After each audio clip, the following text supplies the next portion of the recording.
নমস্কার। বেশা নিউজ 24/7 का हर दर्शक को सादर प्रणाम, जोहार, सलाम। दर्शक, शरद पवार जी ने अपने भतीजे अजित पवार के निधन पर गहरा शोक व्यक्त करते हुए कहा कि ये विमान हादसा पूरी तरह एक दुर्घटना और इसमें किसी भी तरह की राजनीति नहीं देखी जानी चाहिए।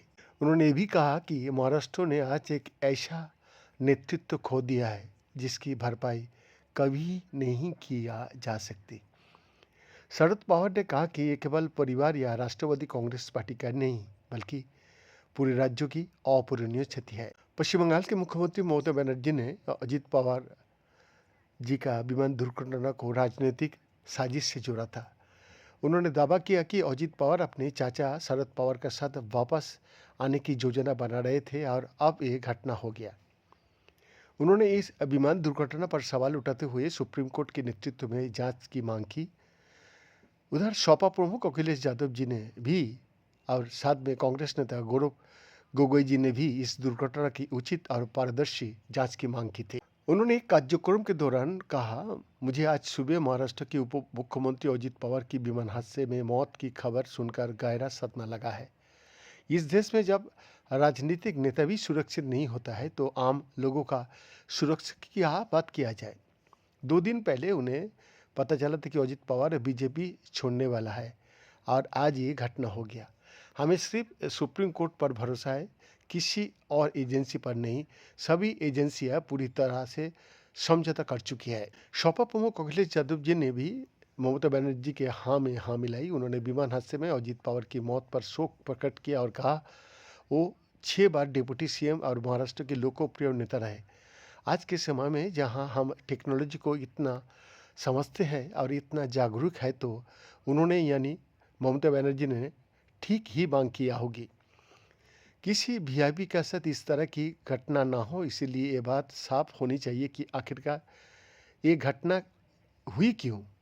उन्होंने कहा कि पहले भी इस तरह से कई वीआईपी का जान गई है।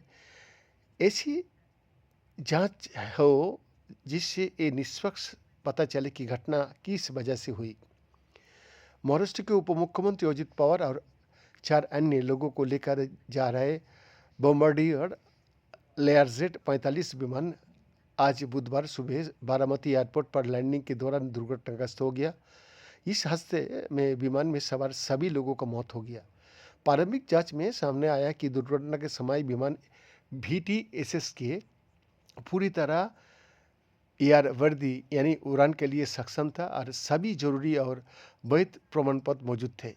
विमान का एयर वर्दीनेस रिव्यू सर्टिफिकेट यानी ARC 10 सितंबर 2025 को जारी किया गया था, जो 14 सितंबर 2026 तक वैध था। क्रू का सभी सदस्यों का लाइसेंस वैध था और वो मेडिकली फिट थे। Pilot in command Sumit Kapoor के पास एयरलाइन ट्रांसपोर्ट पायलट लाइसेंस था।